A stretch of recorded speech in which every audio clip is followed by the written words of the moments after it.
하나님의 말씀은 출애굽기 36장 14절에서 19절입니다.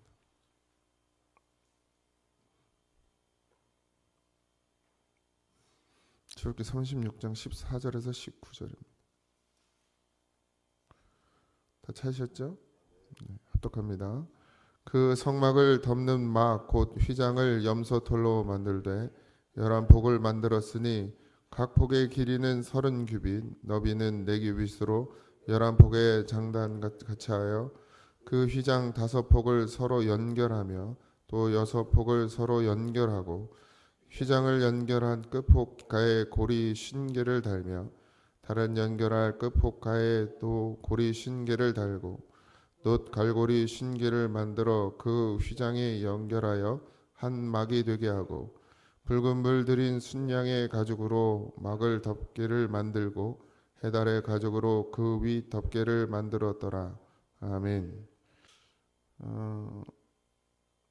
계속해서 이 성막에 대한 이야기를 하고 있는데 이게 앞에도 우리가 계속 성막 이제 모세가 십계명을 처음 받을 때 이게 두 번째 받는 거잖아요. 그 계명 돌판을 앞에서도 하나님께서 명령하셨잖아요. 명령하셨고 지금은 그 명령이 이제 어떻게 해요? 그대로 실행되어지고 있죠. 만들었더라 그랬거든요. 만들었더라. 하나님의 말씀은 반드시 하나님의 말씀대로 실행되어져야 합니다. 주님의 뜻이 우리 가운데 이루어지려면 반드시 뭐가 필요하냐? 순종이 필요합니다. 50개를 만들려고 그러면 50개를 만들어야 되고 100개를 만들려고 그러면 100개를 만들어야 돼요. 이건 사람의 의견이 필요한 게 아닙니다. 예배는 사람의 의견이 필요하지 않아요. 근데 걱정이 되는 부분이 있긴 한데 뭘 자꾸 물어봐가지고 회의를 하고 결론을 내리는 것은 교회 일이어야 합니다. 예배가 돼서는 안 돼요. 예배를 회의해서 예배를 드리는 게 어디 있어요? 드리고 싶냐 안 드리냐 다수결해가지고 신청받아가지고 예배 드리는 게 어디 있어요? 근데 그런 일을 하고 있어요 지금 저 밑에서 누가. 안타까워요. 말해도 듣지도 않고. 하나님의 말씀은 생명입니다. 그 말씀을 듣는 자리는 선포되어지는 것이지 같이 갈래? 물어보고 우리 이거 갈 겁니까 말 겁니까 다수결하고 이거 할 겁니까 예배 드릴 겁니까 말 겁니까 다수결해서는 안 되죠. 하나님의 말씀이 여기가 그렇다는 얘기 아니에요.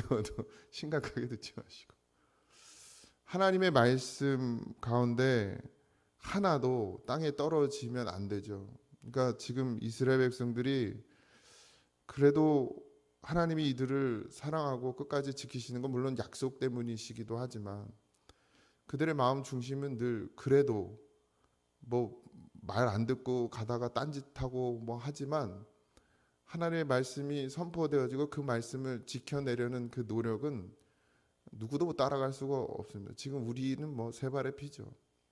그 하나하나 그 조그만 것까지도 다 그대로 하나님의 말씀대로 만들어야 돼요. 이게 지금 사막이에요. 어떤 뭐 우리가 이렇게 정착되어 있는 게 아니에요. 계속 이동을 하고 있단 말이죠. 그 가운데 이 성막을 만들어내는 거예요. 저는 이 재료가 다 있는 것도 신기해요. 마지막에 보면 해달의 가죽이라고 되어 있거든요. 해달의 가죽. 이게 바다 짐승을 얘기하는데 정확히는 뭐 해달인지 고래인지 정확히는 알 수 없다고 합니다만 여기는 이제 번역은 그렇게 했는데 어쨌든 바다 짐승의 가죽을 이야기하고 있거든요. 이걸 도대체 어디서 구했나? 홍해를 건너오다 구했나? 아니 원래 가지고 있었는지 뭐 정말 상상할 수 없는 재료들이 있거든요. 근데 이렇게 다 준비되어져 있다라는 거예요. 가지고 있더라는 거죠. 저는 이것도 신기해요. 물론 하나님이 다 그 애굽 땅에서 나올 때 여러 가지들을 이제 그 노예 생활하고 있었는데 주인들을 통해서 공급받잖아요. 뭐 보석도 공급받고 뭐 여러 가지들을 가지고 나오게 되는데 그 속에 다 그게 포함되어 있다라는 사실조차도 신기합니다. 여러분들 사람이 준비하는 것 같지만 결국 하나님이 준비하시고 계세요. 이걸 어찌 다 알고 들고 나왔겠습니까? 그들이. 근데 있어요 다. 청색실, 자색실, 홍색실 이걸 그렇다고 그 사막 가운데서 구했겠습니까? 어디 가서? 바다도 없는데 해달의 가죽을 가지고 있단 말이죠. 그러니까 이미 벌써 하나님은 그들이 애굽 땅에서 나올 때부터 모든 걸 준비해 주셨어요. 필요를. 그러니까 우리도 마찬가지, 우리 인생도 하나님이 우리의 필요를 모두 채워 주신다는 거, 준비시켜 주시고, 그리고 이 광야 교회를 가게 하신단 말이에요. 근데 우린 자꾸 우리의 믿음은 어디에 머물러 있어요? 세상 가운데 머물러 있는 거예요. 그러니까 내가 일하고 내가 직장 다니고 내가 돈 벌어서 내가 산다, 이렇게 생각한단 말이죠. 그건 세상 사람이에요. 이스라엘 백성들은 광야에 들어가면서부터 하나님의 도움이 아니면 절대 살아갈 수 없는 그런 민족이 됐어요. 백성이 됐어요. 우리는 늘 여기가 광야 교회라고 말합니다. 지금 우리가 사막 가운데 있는 것이고 광야 가운데 있는 것이고, 이 이스라엘 백성들의 출애굽 사건은 결국 세상 가운데서 하나님의 백성들을 불러내서 광야 교회 가운데서 훈련시키시고 연단시키시고, 그 가운데서 하나님 말씀, 하나님 중심으로만 사는 자들이 가나안에 들어간다, 이걸 샘플로 보여주신 것이라고 늘 우리는 배우고 있고 듣고 있고 그렇게 해석하고 있음에도 불구하고 여전히 우리는 광야 교회에 살지 않고 애굽 땅에 살고 있다는 거죠. 뭐가 우리 의식이, 우리 마음이 여전히 애굽 땅에 살고 있어요. 내가 내 힘으로 산다고 생각해요. 대부분이 그렇습니다. 뭐 저도 마찬가지예요. 그걸 자꾸 잊어버리죠. 하나님으로 산다는 것을 잊어버려요. 모든 것 하나님이 다 준비시켜 주셨다라는 것. 내 직장 다니는 것, 내가 지금 논에서 일하고 밭에서 일하는 것, 내가 지금 사업을 하는 것, 이거 내가 다 하는 것 같지만 결국 하나님이 부르실 때부터 다 예비하신 것들이라는 그 믿음을 가지십시오. 그럼 누구한테 맡겨야 돼요? 하나님께 맡겨야죠. 근데 그게 안 되는 거예요, 지금. 그러니까 여전히 광야 생활 그 뺑뺑이 돌고 있는 거죠. 그래도 어떻게 됐어요? 믿음의 준비가 되지 않는 자들, 하나님의 말씀을 온전히 순종하지 않는 자들, 하나님으로 산다는 걸 잊어버린 자들은 광야에서 어떻게 됐습니까? 다 죽었어요. 그걸 왜 보여주시겠습니까? 그렇게 하면 된다는 얘기야, 안 된다는 얘기야? 안 된다는 얘기죠, 결국. 그러니까 우리가 무엇을 쫓아가야 될지 분명히 이 광야 교회에서 알아야 됩니다. 깨달아야 돼요. 반드시 거기서 넘어서야 돼요. 누구의 여호수아와 갈렙처럼 넘어서야 됩니다. 그래서 믿음으로 세워져야 돼요. 다 세워졌다고 생각하는 게 문제입니다. 다 구원받았다고 생각하는 게 문제예요. 우린 광야 교회에 있다니까요, 지금. 광야 교회에서 하나님 나라냐 아니냐야 둘 중에 하나입니다.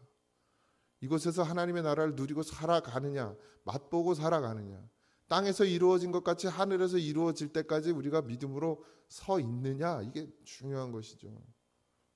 근데 그러기 위해서 우리가 필요한 것이 뭐더라? 그러니까 말씀을 어떻게 해요? 하나님의 말씀을 그대로 순종하는 것입니다. 그러니까 믿음의 순종이 가장 중요하죠. 근데 아주 복잡하게 만들었던 것들을 하나님이 예수 그리스도로 간단하게 만들어 주셨죠. 그리스도를 믿는 믿음으로만 구원받는다는 사실을 잊지 마시기 바랍니다. 근데 그 믿음이 우리를 어떻게 해요? 변화시키는 거예요.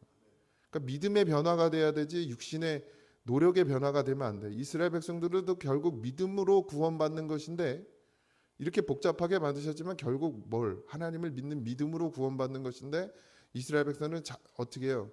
또 거기에 빠져서 자기 열심에 빠져요. 기독교도 그렇죠. 지금의 교회도 그렇죠. 결국 또 자기 열심을 만들어줘요, 목사들이. 왜? 그래 교회가 잘 굴러가거든. 안 그렇습니까? 헌금을 많이 하고 그 열심들, 봉사를 많이 하고 쓰임을 많이 받고, 그래야 교회가 잘 돌아가니까. 이 유형의 교회가 이게 문제예요. 이거 잘 돌아가게 하려면 어떻게 해요? 성도들이 봉사하고 헌신하고 헌금하는 수밖에 없어요.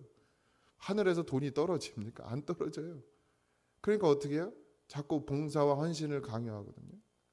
열심을 강요해요. 열심으로 구원받는 게 아닌데 믿음으로 구원받는 것이어야 되는데, 여호수아와 갈렙이 열심히 있어서 그들이 택함을 받은 게 아니라 믿음 때문에 택함을 받은 거예요. 하나님 중심. 근데 그 하나님 중심이 어떻게 해요? 그들로 하여금 열정을 내게 만들죠. 그러니까 순서가 바뀌면 완전히 바뀌어요. 열심을 내고 열정을 내는 게 자기 거면 믿음하고는 전혀 상관없는 거거든요. 그러니까 믿음을 먼저 준비시켜야 되는데, 믿음을 준비시키는데 너무 시간이 오래 걸리거든요. 감동으로 하려니까 너무 오래 걸려요. 요즘 감동들도 잘 안 받아 또 교인들. 내 세계 바빠가지고 감동받았다가 이게 다 털어내야 되니까 감동받으면 큰일 나. 그러니까 자꾸 찬물을 끼얹어야 돼. 자기 마음에. 감동 주신 거 어떻게 소멸시키는 거예요. 뭐만 감동받고 싶어요? 내 삶이 윤택해지는 것만 감동받고 싶어. 내 거 내놓는 건 감동받기 싫어요. 왜? 나 먹고 살기도 힘드니까. 그렇게 생각하니까. 내 노력이라고 생각하니까. 그러니까 자꾸 갖다 찬물을 끼얹는 거예요. 정신 차리라고. 근데 하나님 중심이어야 되죠. 그게 먼저야 돼. 믿음이 먼저야 돼요. 그래야 그 다음에 있는 거죠. 하나님이 왜 그들을 불러서 지혜를 주셨어요? 하나님이 그들에게 왜 총명을 주셨습니까? 뭐가 먼저니까? 믿음이 먼저니까. 지혜의 총명은 믿음이에요. 똑똑해지는 게 아니고 하나님을 믿는 믿음. 하나님의 말씀에 그대로 순종하는 것. 왜 지혜가 필요 없냐? 하나님이 다 어떻게 만들으라고 다 가르쳐 주셨어요. 그죠? 말씀으로 이미 다 모세에게 전달해 줬어요. 그대로만 하면 돼요. 뭐 똑똑해야 됩니까? 그대로 하는 거를? 뭐 좀 손기술이 있으면 좋겠죠. 만드는 일이니까. 근데 왜 지혜가 필요합니까? 그대로 순종해야 되기 때문에 지혜가 필요한 거예요. 하늘의 지혜가. 우린 그대로 순종 안 합니다. 하나님의 말씀이 임해도 그대로 순종을 안 해. 자기 생각으로 순종을 해요. 그죠? 그게 문제예요. 그러니까 지혜, 그걸 우둔하다 그러는 거예요. 미련하다고 하는 거예요. 왜 하나님의 말씀이 선포되어졌으면 그대로 순종하면 되는데 그걸 해석해, 또 해석해요. 지금의 상황에, 내 상황에, 자기 생각에 다시 걸러내. 그러고 하니까 미련한 거예요. 근데 이들에게 지혜를 주고 총명을 줬어요. 50개를 만들으라면 그냥 50개를 만들어요. 뭐 몇 번을 엮으라 그러면 몇 번 엮어요. 5번 엮으라 그러면 5번만 엮어야 돼. 6번 엮으면 안 되고 4번을 엮어도 안 돼요. 그대로 순종하는 게 지혜라는 얘기죠. 그러니까 오늘 우리도 그 지혜를 달라고 기도하셔야 됩니다. 하나님의 말씀이 내게 임하면 어떤 감동이든 그걸 순종해낼 수 있는 지혜를 달라고. 내가 나가서 싸워야 될 일이 있는데 하나님의 감동이 싸우면 안 된다고 하시면 싸우지 말아야 돼요. 근데 그러니까 하나님의 말씀을 들으려고 하지 않고 내 기분. 그죠? 그래서 그냥 틱틱거리고 나가서 막 내 기분대로 말하고 내 승질대로 말하고 내 습관대로 말하고 하나님이 어떻게 하길 원하시는지는 안 물어봐요. 중요한 건 하나님의 뜻이에요. 교회는 하나님의 뜻이어야 합니다. 그래서 그걸 위해서 무던히도 기도하는 거죠. 생각하고 기도하고 묵상하고 하나님 정말 뭘 원하시는지. 예배 순서를 바꾸는 것도 하나님이 이 예배 순서를 원하시지 않는다라는 마음을 주셨기 때문에 바꾸는 거예요. 여러분들 이 예배 순서는 아주 예전부터 내려온 겁니다. 사실 이게 천주교에서 온 거예요. 카톨릭에서. 그게 완전히 바뀌질 않았죠. 그러니까 이걸 꼭 따라야 된다 이런 것도 없어요, 사실. 근데 우리가 어디에 집중할 것이냐가 더 중요한 것이죠. 그러니까 뭐든지 하나님의 뜻이 무엇인지를 먼저 구하고 또 구하고 그것이 완전한 하나님의 뜻으로 결론 날 때까지 계속 구해야 되죠. 왜 교회 일을 그냥 함부로 하지 않느냐? 또 기도하고 또 기도하고 언제 하나님 뜻이 이루어질지 모르기 때문에 내 뜻대로 하면 안 돼요. 그게 목사가 제일 위험하죠. 하고 싶은 게 너무 많은데 내 뜻대로 하면 안 돼요.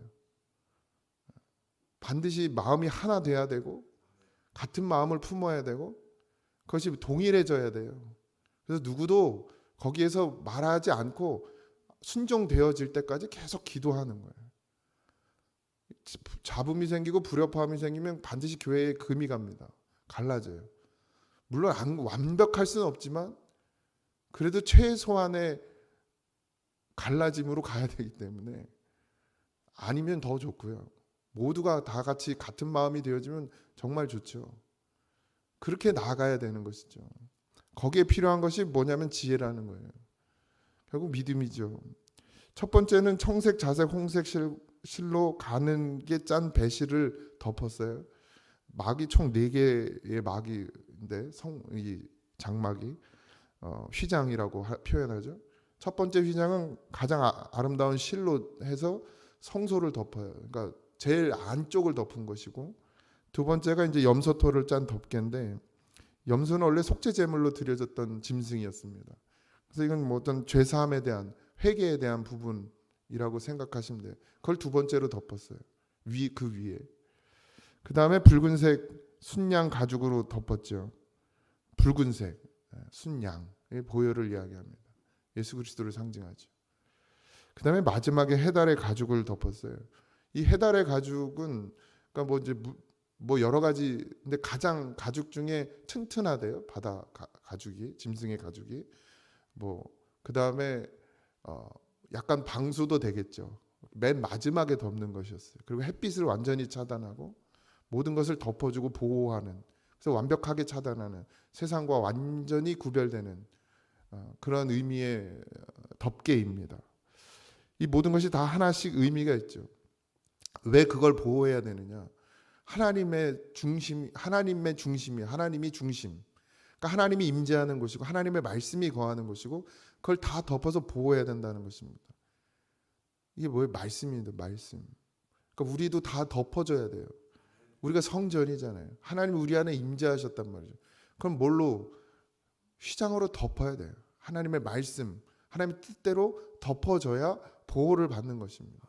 세상의 것이 조금이라도 틈타면 우리는 망가지기 시작해요.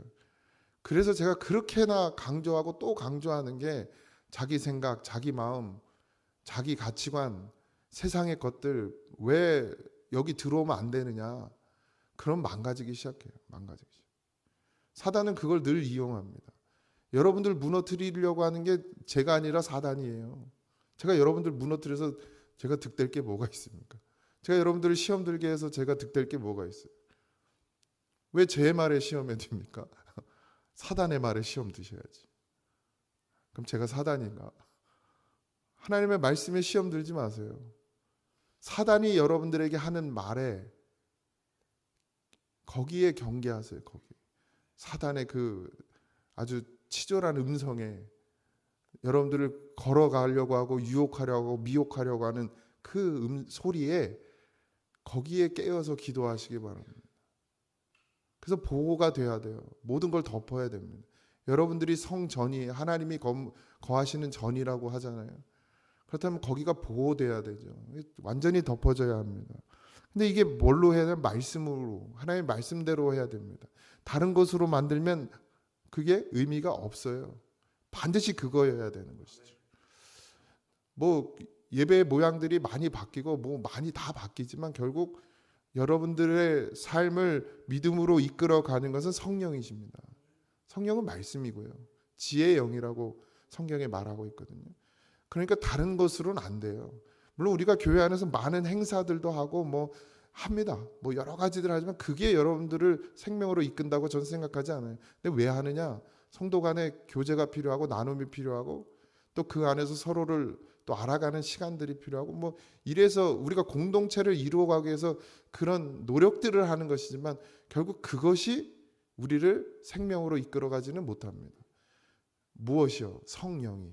여러분들 안에 심령에 있는 하나님의 말씀이 여러분들을 생명 가운데로 인도해 가시는 것이라는 것을 잊지 마시기 바랍니다.